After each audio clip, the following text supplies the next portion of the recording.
Bonjour à tous pour ce nouveau rendez-vous, ce nouvel épisode avec Groupama 4 dans la Volvo Ocean Race. Nous serons dans quelques instants en direct avec Franck Camas, en direct avec le bateau, quelque part dans le sud où il fait froid, en visioconférence comme chaque mardi. Avant cela, bienvenue ici au 21 boulevard Malesherbes, au PC parisien de la Volvo Ocean Race qui est accueilli par le PC de Groupama. Merci à vous d'être présents au 21 boulevard Malesherbes. C'est tous les mardis, vous êtes les bienvenus ici. Bienvenue à l'équipe, une partie des membres de Volvo Automobile France qui nous font l'amitié d'être là aujourd'hui, ainsi qu'au personnel d'ALD également qui sont là, merci beaucoup, et à tous les autres. Bienvenue à vous qui nous regardez sur camas-groupama.com, en direct ou un petit peu moins en direct comme chaque mardi. Sachez bien sûr que vous êtes les bienvenus ici au PC de la course, aussi bien le mardi pour cette visioconférence que le jeudi avec la vacation animée par mon camarade Vincent Borde. Nous disions un petit mot du net et à nos camarades qui nous regardent sur le net actuellement. Sachez que ce matin, vous étiez précisément 35 807 fans sur Facebook à encourager Franck Camas. On sait que vous êtes de plus en plus nombreux à aller quotidiennement prendre des nouvelles du bateau et regarder les images et des images. Il va y en avoir. Nous allons les commenter notamment aujourd'hui avec Didier Ravon, grand patron de Voile Magazine, qui nous fait l'amitié d'être avec nous. Voiles et Voiliers, pardon. Qui nous fait l'amitié. Pas tout à fait. Pas encore. Allez, le rédacteur en chef de Voiles et Voiliers, pardon, qui nous fait l'amitié d'être avec nous ce matin. D'ailleurs, juste avant de commencer, et on va avoir le bateau dans quelques instants, un petit mot sur le classement, Vincent. Alors, ce n'est pas un classement, c'est uniquement un pointage, parce que le classement, ce sera à la fin de l'étape. Soyons précis, aussi bien pour le journal de Didier que pour le classement. Voilà, donc Groupama qui était toujours en tête ce matin au dernier classement qui est tombé il y a quelques minutes, avec 30 000 d'avance sur Puma, mené par Kenread, l'américain, 301 sur Telefonica d'Iker Martinez, 811 sur Camper des Néo-Zélandais de Keith Nicholson, 1380 sur Abu Dhabi, alors que Tim Sania lui est arrivé à Auckland après avoir subi une arrivée. Il va être chargé sur un cargo et expédié directement à Miami parce qu'il n'aura pas le temps de rejoindre la course à Itajaí au Brésil. Et donc, je dirais, mis à part Puma, qui est à 30 000 derrière Groupama, on n'avait jamais vu des écarts aussi importants depuis le départ d'Alicante dans la Volvo. Et Franck ou un des équipés de Groupama 4 que nous aurons tout à l'heure nous en diront un petit peu plus sur les conditions qu'ils ont subies et les raisons pour lesquelles les écarts sont si importants. Oui, on essaye d'établir, et vous en avez l'habitude, la liaison avec le bateau, mais ça ne saurait tarder. Avant d'établir ou pendant que nous essayons d'établir cette liaison, on a parlé de vent très fort et de conditions dantesques ces derniers jours. Pour se représenter un petit peu ce que sont ces conditions, des images qui nous sont parvenues ce matin du bateau, je vous propose de les regarder, ça va vite, très très très vite, et ça commence par une leçon à la barre.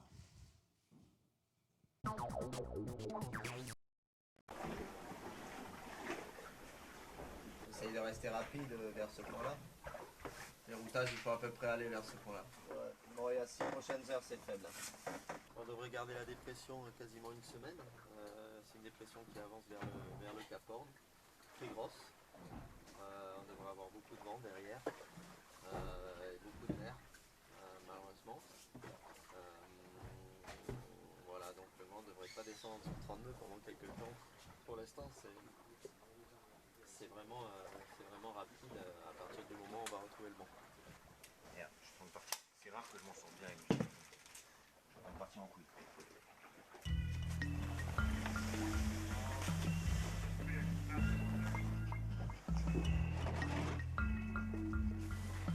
Retard, un dos d'âne, un petit coup de froid, et le petit cric qu'on avait dans le pare-brise est devenu un gros crack. Donc il faut qu'on intervienne.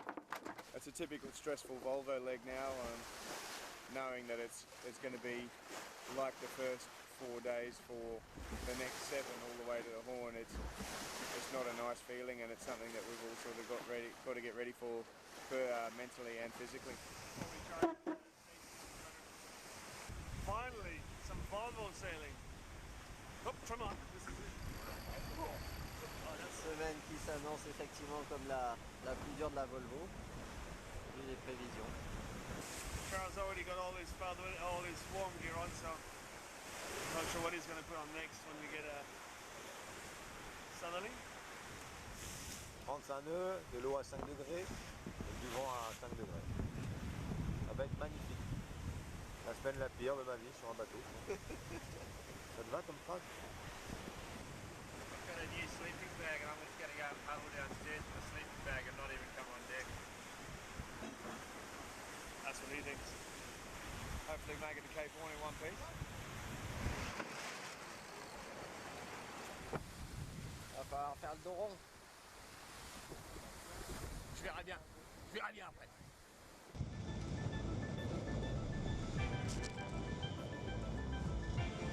C'est pas très très chaud dans la région.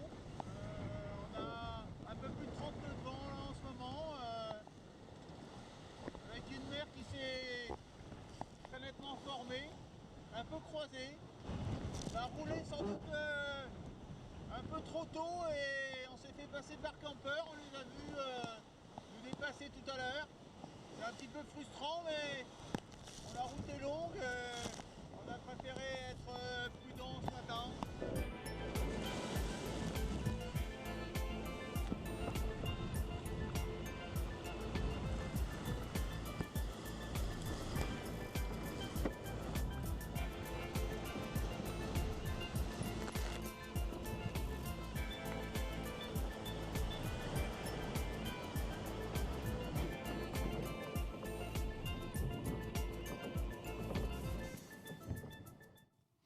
Voilà, vous aurez rectifié, ce n'était pas des images reçues ce matin, mais la première partie du film de la semaine, ça a commencé donc mercredi dernier, mais on a bien vu sur la fin que les conditions étaient véritablement dantesques. Nous sommes avec Groupama 4 et avec Franck Camas. Franck, tu m'entends? Avec Groupama 4 et avec Franck Camas. Franck, tu m'entends?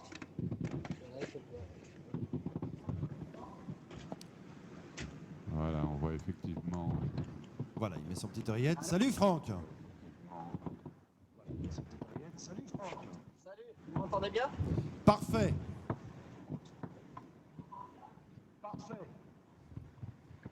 Tu nous disais, on t'entendait dire tout à l'heure que c'était sans doute l'une des semaines les plus difficiles de la Volvo Ocean Race qui se préparait. On a vu ça, c'était la semaine dernière. Ça a été à la hauteur de tes attentes?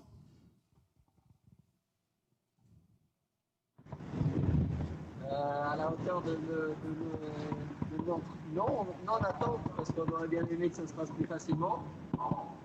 Mais c'est vrai que c'est la hauteur de la difficulté qu'on imaginait il y a une semaine. Peut-être bien parfois au-delà, comme en ce moment là où on a eu une nuit un peu plus difficile que prévu, avec pas mal d'air, et une mer qui était encore à nouveau très grosse. Et on a dû lever encore le pied et ménager le bateau et les bons hommes ces dernières heures. On attend le jour on va accélérer un peu là, on vient de renvoyer de la toile, mais c'est vrai que c'est largement la semaine la plus difficile que l'on a vécue depuis Alicante. Et on était souvent dans des conditions plus de survie que de régate. Et on n'était pas les seuls visiblement autour.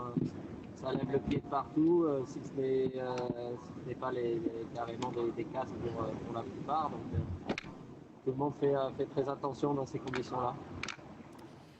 Oui, Franck, je voulais savoir, on a repéré sur les relevés de la Volvo que vous aviez eu à certains moments plus de 60 nœuds de vent.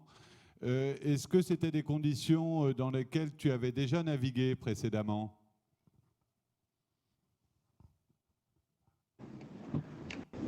On avait eu des conditions au pré en entraînement avec à 70. Je me souviens lorsqu'on est revenu à Lorient après Lanzarote, mais c'était des conditions où l'eau était à 15 degrés, donc là on a 5 degrés en ce moment, et le bateau va beaucoup plus vite puisqu'on est au portant, et donc ça augmente forcément les risques pour tout le monde, avec beaucoup d'eau sur le pont, et on s'interdit carrément d'aller devant le cockpit dans ces conditions-là, sans freiner énormément le bateau. Donc c'est vivement le Cap Horn, vivement qu'on remonte un peu dans le nord. On est déjà très avancé en saison, alors chez vous c'est le printemps qui arrive et ici c'est l'automne. C'est l'automne et par ses latitudes et dans le Pacifique Sud, c'est pas forcément très agréable pour naviguer. Donc voilà, c'est la Volvo Life is Extreme et en ce moment c'est assez extrême. Franck, essaye de bien parler dans ton micro et je te passe Didier Ravon de Voiles et Voiliers qui est avec nous aujourd'hui. Ouais, salut Franck. Tu me reçois, Franck? Salut Didier. Bon, écoute, on suit ça avec grand intérêt. T'imagines pas la ferveur qu'il y a autour de votre performance là sur cette étape en particulier. C'est assez incroyable. On reçoit des images de vous-même, des photos, des images de Yann et puis des images des concurrents et c'est absolument démentiel. Donc on aurait envie d'y être, mais on vous laisse quand même la place parce que ça n'a pas l'air facile depuis plusieurs jours. Ma question, c'était, je voulais savoir, par rapport à la zone d'exclusion des glaces, comment ça se passe? Vous aurais plutôt préféré des portes? Est-ce que c'est pas un danger de ne pas pouvoir rentrer dans cette zone-là, compte tenu des conditions exceptionnelles que vous avez rencontrées depuis 7-8 jours?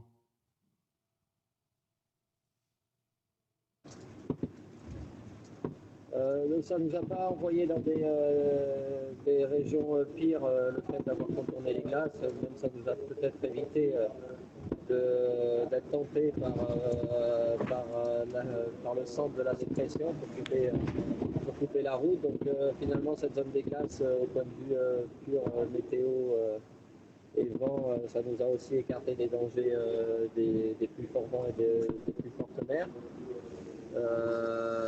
Et puis c'est un souci de moins de dire qu'on navigue pas forcément dans des zones de glace, même si là on ne doit pas être loin des glaces parce qu'on est avec moins de 7 degrés de température de l'eau, ça commence à être froid. Non mais voilà, on a effectivement bien contourné la zone des glaces assez serrée. Puma et nous on a rasé cette ligne jusqu'au bout, même il y a 5-6 heures on était en train de forcer pour passer le dernier waypoint. Il fallait abattre, on voulait s'empêcher d'emballer 2 fois. On a réussi, donc maintenant on est libre jusqu'au Cap Horn et on attend un empannage dans la journée qui vient. Franck, vous êtes aujourd'hui 2 bateaux à être assez proches l'un de l'autre avec Puma. Est-ce que tu es étonné de la casse qui a pu survenir aussi bien à bord de Camper qu'à bord de Telefonica qui visiblement est obligé de lever le pied?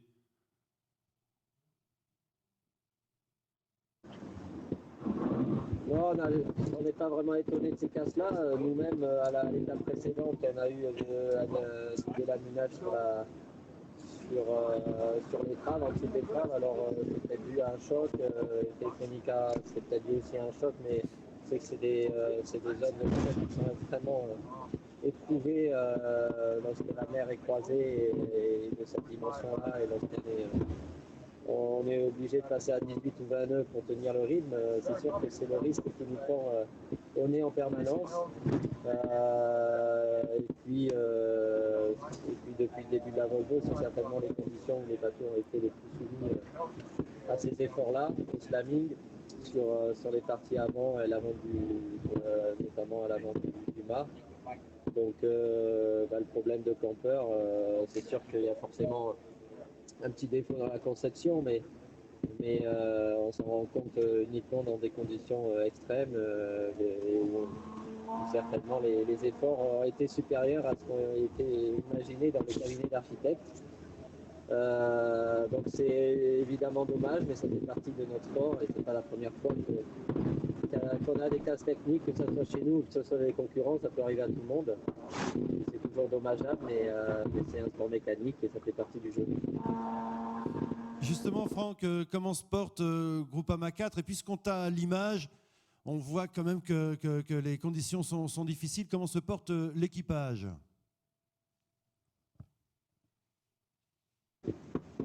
Groupama 4, on essaye de ménager depuis quasiment la première nuit.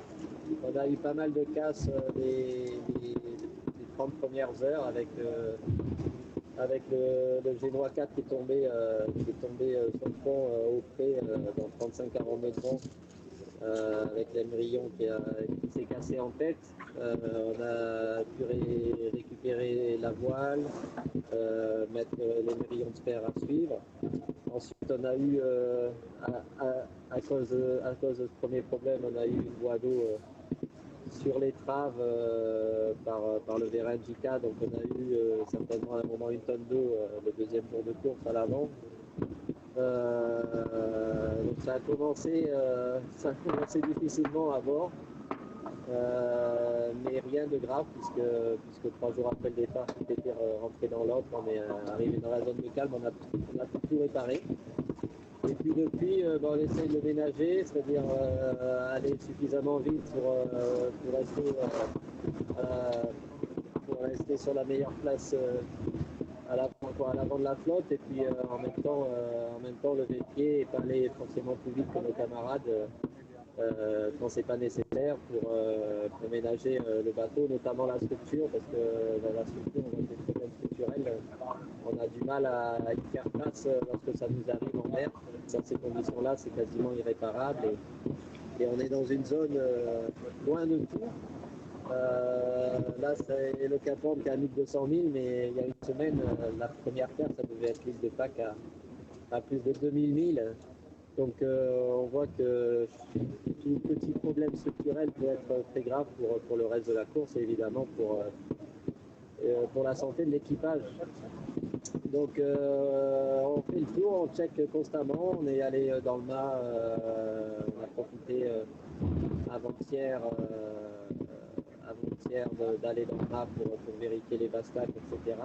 Donc, les conditions le permettaient, on a checké la coque et régulièrement on va à l'avant pour voir qu'il n'y ait pas de voie d'eau, parce que c'est le risque dans ces sauts de vagues permanents.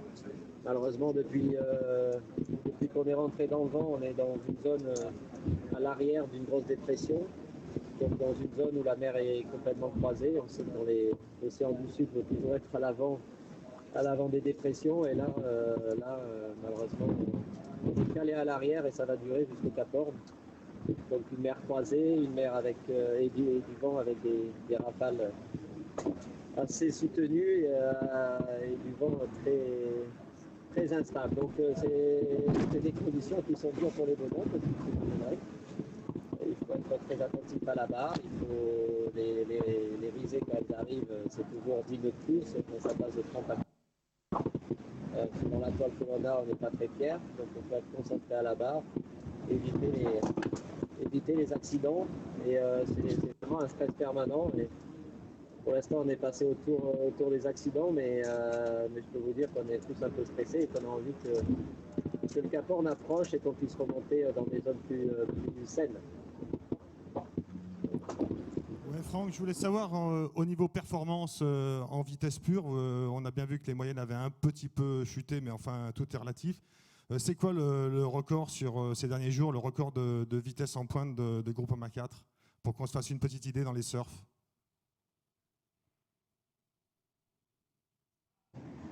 Ouais, comme je disais, c'était pas l'objectif, hein. On est toujours avec le pied sur le frein plus qu'avec le pied sur l'accélérateur. Donc on a fait des pointes, je pense à 32 nœuds, et encore, mais avec des voilures extrêmement réduites.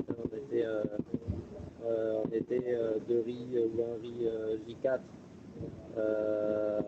mais avec des vagues de plus de 10 mètres, donc c'est sûr que quand ça part en surf, ça peut aller très très vite. Mais le seul objectif du barreur à ce moment-là, ce n'est pas de continuer à accélérer, c'est plutôt de trouver la vague pour freiner le plus doucement possible. Même si parfois c'est impossible à trouver, donc on bute sur la vague suivante et on attend que ça passe. Mais voilà, c'est vraiment pas des conditions où on essaie d'aller vite. Franck, je voulais savoir, est-ce que l'expérience que tu as acquis en multicoque, et notamment à bord de Groupama 3 autour du monde, t'a aidé peut-être à gérer cette phase-là avec plus de délicatesse que d'autres équipages qui sont habitués à souquer dur sur leur bateau?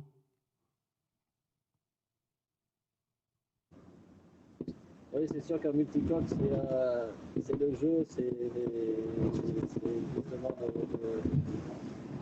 de trouver la bonne position du curseur et ne surtout pas pousser le bateau à 100% en permanence dans ces conditions-là.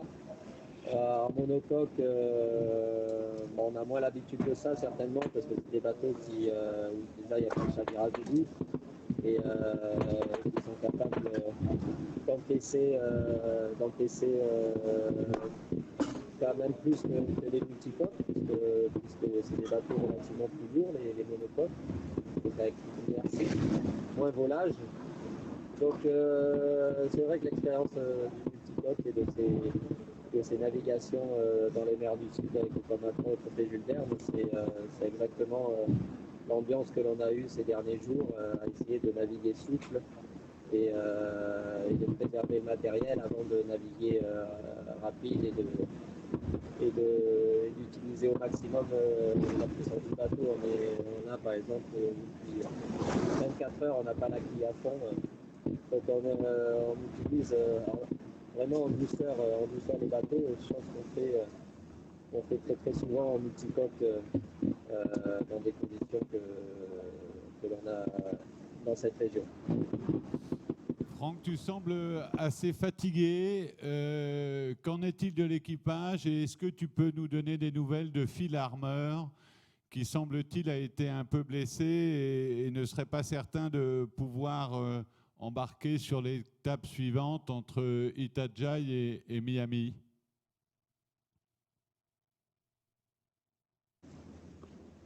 En fait, il a tapé à l'intérieur du bateau sur son épaule. Une épaule qui avait visiblement un problème déjà, qui a eu un problème il y a quelques années. Donc là, il n'est pas capable de barrer. Voilà, il ne peut pas tourner les manivelles, donc il fait le reste. Mais il n'est pas à 100% de ses possibilités. Donc on va voir à l'arrivée est-ce qu'il peut à nouveau dans l'escale se réparer complètement ou s'il faut un peu plus de repos, auquel cas il ne pourra pas embarquer sur l'étape suivante, mais je pense qu'on n'en est pas là. Et lui, le premier, est très très inquiété de nous voir à côté de lui bosser, manœuvrer, ne pas pouvoir intervenir, ne pas pouvoir aider l'équipage. Donc c'est vrai que c'est frustrant pour lui, j'imagine, et ça se voit. Et puis c'est un élément qui est important puisque c'est un des barreurs du bord et malheureusement dans des conditions comme ça où il faut changer souvent de barreur, ça nous fait forcément défaut. Mais voilà, ça fait partie du jeu. Et il y a pire, donc on n'a pas trop se plaindre non plus. Pour l'instant, on s'en sort bien. Franck, on entend beaucoup de bruit, évidemment le bateau tape. Peux-tu nous donner un peu les conditions actuellement de navigation ?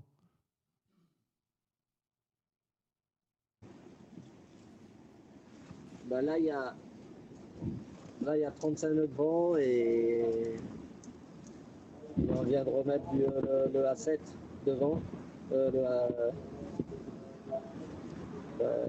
La voile de portant. Donc ça a réaccéléré. On avait enroulé en début de nuit parce qu'il y avait plus de 40 nœuds. Là ça a baissé et puis quand on vient de le redérouler, donc ça réaccélère. C'est plutôt plus stressant parce que il y a toujours des risées, et la mer s'améliore un petit peu, mais ça bouge toujours pas mal. Et puis le bateau entre 18 et 26-27 nœuds dans les surfs. Alors c'est la nuit noire, on voit le barreur on voit pas ce qui se passe devant lui, on voit pas les vagues et c'est vrai que c'est assez stressant pour lui. Il ne faut pas faire de sortie de piste, notamment quand on renvoie de la toile et qu'on rajoute plus de 200 mètres carrés comme on vient de le faire dans la dernière heure, là, 200 mètres carrés de surface de voile en plus, le bateau il change vraiment de comportement et il faut le mener avec doigté. Donc voilà, donc en ce moment ça accélère, ça freine, ça bute dans les vagues et ça secoue encore un peu, il y a encore des chocs. C'est-à-dire que la mer c'est pas encore ordonné. Mais au point de vue mer, ça s'améliore. Au point de vue vent, on va avoir encore une journée avec des vents assez forts et certainement encore des grimpes. Et j'espère que la nuit suivante, si la météo est juste, les conditions vont s'améliorer et ça va être une nuit un peu plus tranquille que celle-là. Franck, est-ce que malgré les conditions de navigation, vous prenez du plaisir et vous profitez du fait d'être en tête quand même de cette étape, ce qui n'est pas rien vu les conditions et le niveau de vos concurrents?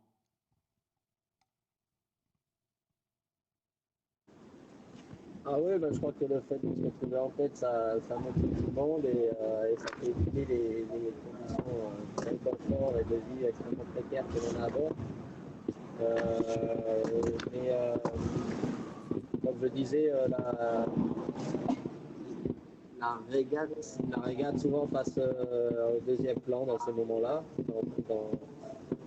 Ce qu'on a envie surtout, c'est d'atteindre le Horn sans souci, pour penser un peu plus à la régate après. Mais on est évidemment content d'être là, et puis si on est en tête, ça veut dire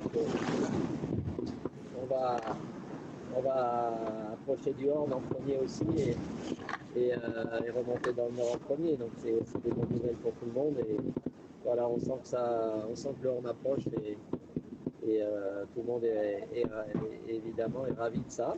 Et puis il y a des très bons moments à la barre, mais c'est mieux la journée quand même. Quand on a de la visibilité sur les vagues et les grains qui arrivent, on peut naviguer sereinement, bien jouer avec les vagues. Et c'est vrai que le Pama 4, et certainement comme tous les Volvo, sont dans ces conditions-là, c'est très agréable à barrer, à bien placer dans les vagues, à descendre des pentes de 10-15 mètres avec un bateau de 15 tonnes entre les mains. C'est assez fabuleux, humide mais fabuleux.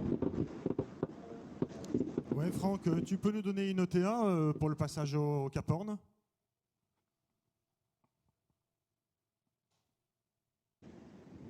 On devrait être à vue du Cap Horn dans la journée de vendredi. Voilà, vendredi fin de journée heure française, je crois. Il nous reste 3 jours. D'ici là, essaye de te reposer un petit peu. Tu as une petite mine, Franck, tu sais. Donc essaye de te reposer un petit peu.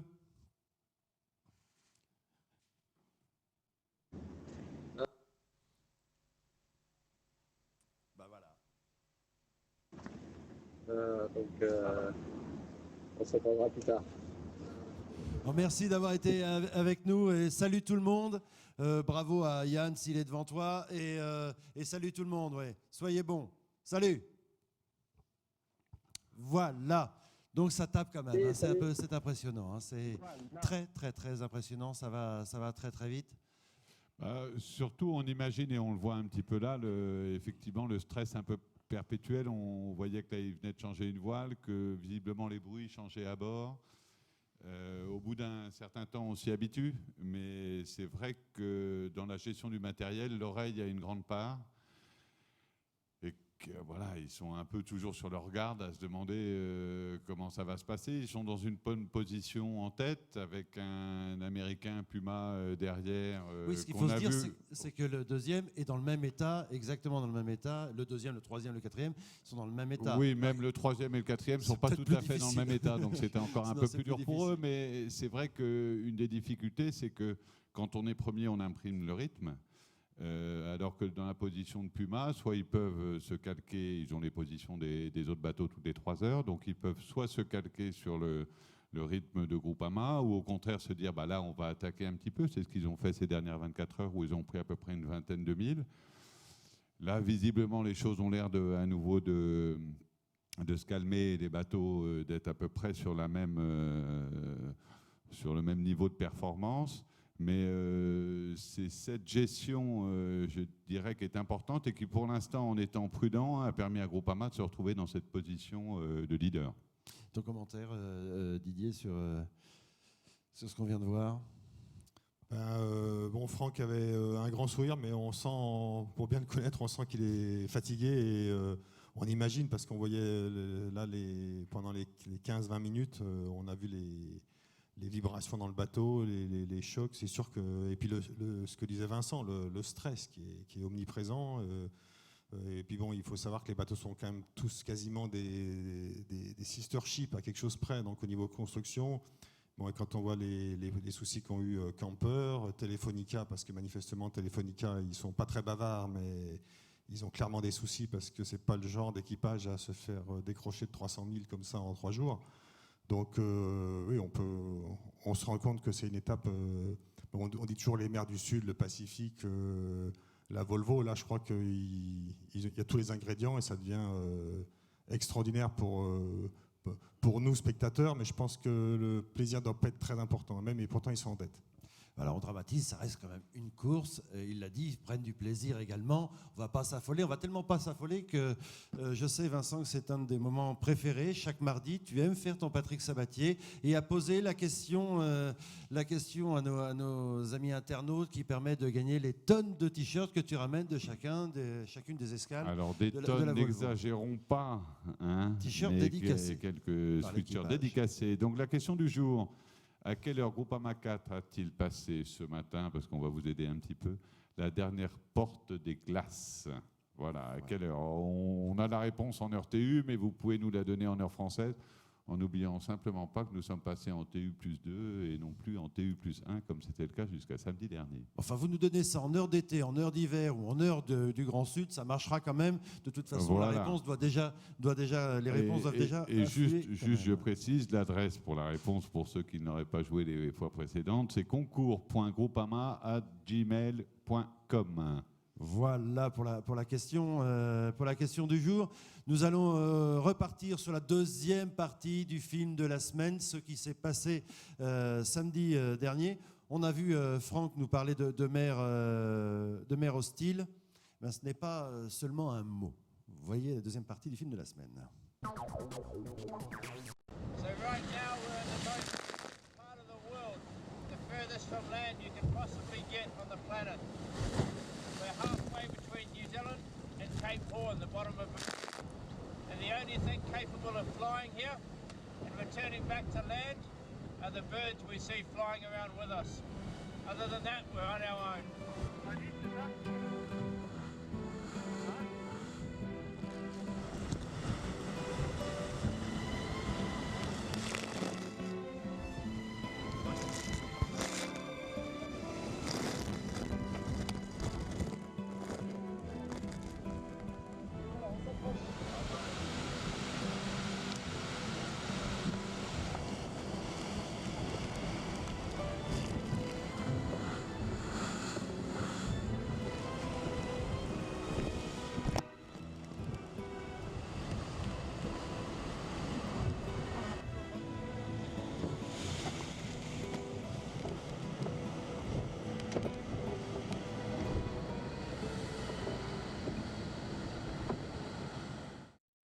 Donc là, on a Brad.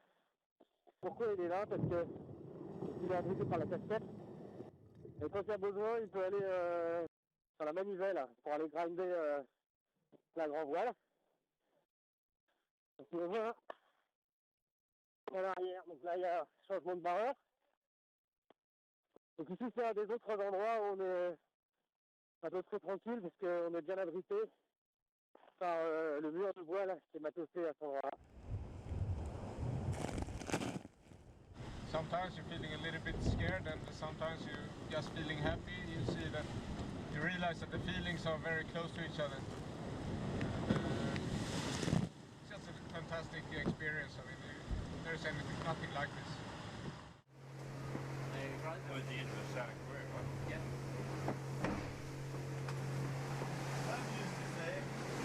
J'enfile ma deuxième peau. Et en jeu, je m'habille. C'est a priori la partie la plus pénible de la journée.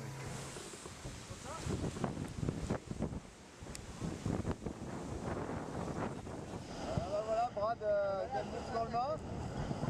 On a plus que 20-25 vents. C'est peut-être la seule alcalmie qu'on va avoir avant le Cap Horn. Donc l'objectif est d'arriver avec un bateau sain au Cap Horn, donc on vérifie tout. Là c'est un bon moment, le bateau glisse bien, ça va vite, ça tape pas. Ça fait 3 jours que ça nous était pas arrivé des conditions comme ça, en plus avec du soleil. Donc on profite, les températures ont bien baissé, mais on va encore continuer à aller dans le sud. Voilà, ça va vraiment à une vitesse phénoménale. Ils sont trempés tout le temps, ils reçoivent des montagnes d'eau sur la tête à longueur de journée et de nuit d'ailleurs aussi, et ça va très très très vite. Ben, c'est ce que tu disais, ça va vite effectivement. Alors ils sont équipés, ils ont des bons cirés, bon, le tout avec une eau à entre 3 et 6 degrés, donc c'est quand même pas très chaud. Mais surtout, là on voit les images de jour. Et à la fin dans des conditions qui sont plutôt agréables, c'est ce que disait Franck, où ça glissait assez bien. Mais il faut chercher à imaginer ça la nuit, sans lune, parce qu'il n'y en avait pas ces derniers temps. Et là, je crois que l'exercice devient carrément très très compliqué. Imaginez-vous au volant d'un 15 tonnes Volvo, hein, évidemment, mais sans les feux, uniquement avec un GPS pour vous indiquer à peu près la route. Mais pas les nids de poules ni les fossés. Et voilà, on se rend compte qu'effectivement, c'est du très haut niveau et qu'il faut qu'on le passe mieux quand on est en tête que quand on est derrière. Et qu'il faut en plus préserver le matériel et éviter de casser. Ce n'est pas un sprint, c'est un marathon, donc il faut tenir. D'où un mot, et on va le voir dans les images que nous avons reçues ce matin, d'où un mot de Jean-Luc Nélias qui parle de K1 KO. Parce que ça va vite, très vite. Ce sont des images que nous avons reçues tout à l'heure.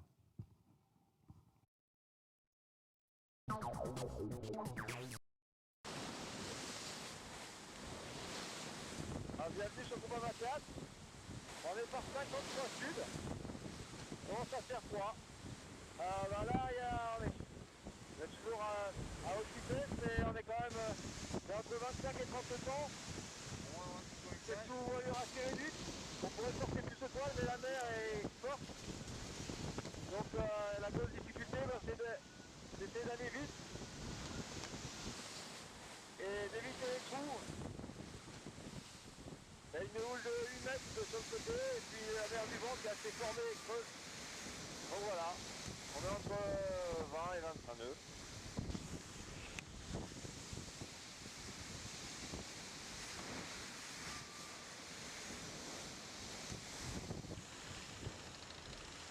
Allez, c'est parti, vas-y, là.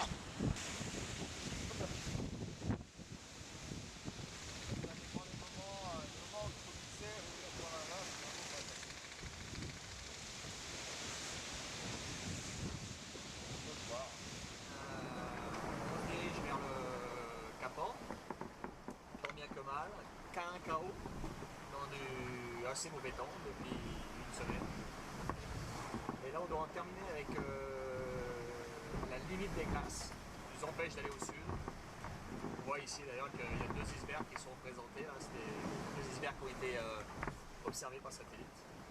Et donc dans une 150 000 à peu près, 300 km, on aura fini avec cette limite sud des portes des glaces. Et du coup, on sera autorisé par le règlement à plonger plus sud, à descendre encore plus sud que là où on est, pour préparer notre atterrissage sur le Cap Horn, qui est ici et qui se trouve à peu près à 1400 000. L'eau, elle est à peu près à 6,7 degrés et on se caille les meules.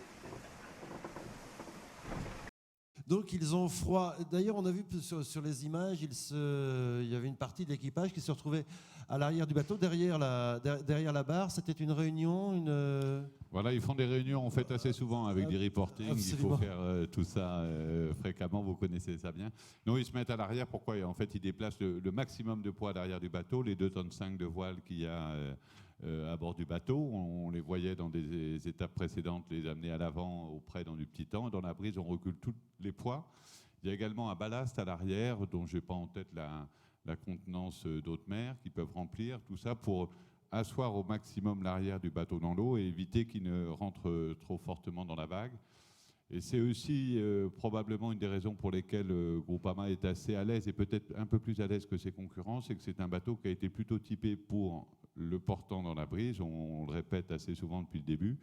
Et c'est vrai que dans ces conditions-là, c'est plus facile de barrer, le bateau, le gréement souffre moins parce que le bateau plante moins et il y a moins de ce qu'on appelle des arrêts buffets, entre guillemets. Les arrêts buffets, c'est quand on se tape voilà, quand on descend, Franck nous parlait tout à l'heure de vagues qui pouvaient faire 10 à 15 mètres de hauteur. Quand le bateau attaque la descente, un petit peu comme un surfeur, il accélère de manière importante, sauf qu'en bas, à un moment, il y a la vague qui remonte de l'autre côté. Donc, il y a cette phase de transition qui n'est pas très facile à gérer. Et puis, le deuxième point, pourquoi est-ce que les équipiers se mettent derrière ? C'est parce que c'est aussi l'endroit où on s'éloigne au maximum des projections d'eau qui arrivent sur le pont. Donc c'est à la fois bon pour la performance et moins désagréable, ou à défaut d'être plus confortable. D'ailleurs, on voit la barre est un petit peu barricadée par... Oui, ils mettent vous avez probablement vu les images de Telefonica. Hein, on voit dans les images qui sont passées avant-hier, je crois, on voit Telefonica qui se prend 2 déferlantes et avec les équipiers qui sont complètement éjectés, uniquement retenus par la longe de leur harnais. Donc, voilà, quand on est à l'arrière, on est un peu moins exposé que quand on est au milieu. Donc, ils cherchent à se mettre là. Et puis, autrement, quand on n'est pas là, ça veut dire qu'on est à l'intérieur. Donc, dans les bannettes aussi à l'arrière. Et puis, on essaye tant bien que mal de dormir. Visiblement, c'est pas facile. Alors qu'il fait froid, on voit qu'ils mettent du temps à changer. Et puis, se changer, on est obligé de se tenir en permanence. Donc, on n'a qu'une main pour s'habiller ou pour se déshabiller. Enfin, ce sont des conditions de vie qui sont moins confortables que les nôtres à terre. Didier ? Non, ce qu'on pouvait noter aussi sur les images, c'est qu'il y a en permanence quelqu'un à l'écoute de grand voile. Donc on voyait ce grand boot beige. Et c'est assez rare sur des monocoques. Donc en général, c'est plutôt sur des multis pour éviter de cabaner. Donc ça montre les conditions extrêmes qu'ils rencontrent déjà. Et le fait que ces bateaux sont tellement surpuissants que maintenant, ils sont obligés justement de pouvoir avoir une soupape de sécurité pour lâcher, surtout pour ralentir, pour éviter de tout casser, parce que sinon les coques se transformaient comme des hors-bords à moteur. Hein. Ils sont en général entre 20 et 25 nœuds, voire plus. Et donc, de temps en temps, ils lâchent un peu de pression justement pour ralentir et pour pas tout casser, quoi. Mais c'est assez rare sur des monocoques de cette taille-là de voir quelqu'un à l'écoute en permanence, quoi. Et en permanence dans le Grand Sud, il y a quelqu'un derrière le barreur avec cette écoute. Depuis le début. Voilà, absolument. Eh bien, on a appris des choses. Merci, messieurs, d'avoir, évidemment, Vincent, d'avoir été avec nous. Ça va de soi, puisque c'est tous les mardis et tous les jeudis pour la vacation. Donne rendez-vous d'ailleurs jeudi midi à midi et demi pour la vacation. Merci, Didier, de nous avoir apporté tes lumières sur cette étape du Grand Sud. C'était avec plaisir. Et à très bientôt. Merci à vous de nous avoir suivis sur Internet, camas-groupama.com. Avant de nous quitter, peut-être la réponse à la question que tu nous as posée tout à l'heure. On a certainement une réponse. On peut déjà la donner. Donc, Groupama 4 a passé la dernière porte des glaces à 6h35 TU, soit 8h35 heure française. Merci Vincent, merci donc à tous les internautes qui nous regardaient aujourd'hui. Merci à vous ici au 21 boulevard Malesherbes, au PC de la course. Merci à Volvo Automobile France et à LD d'avoir été parmi le public ce jour. À très bientôt, c'est jeudi pour la vacation et à mardi prochain pour la dernière des visios avant le Brésil. Voilà. Merci beaucoup, à la semaine prochaine.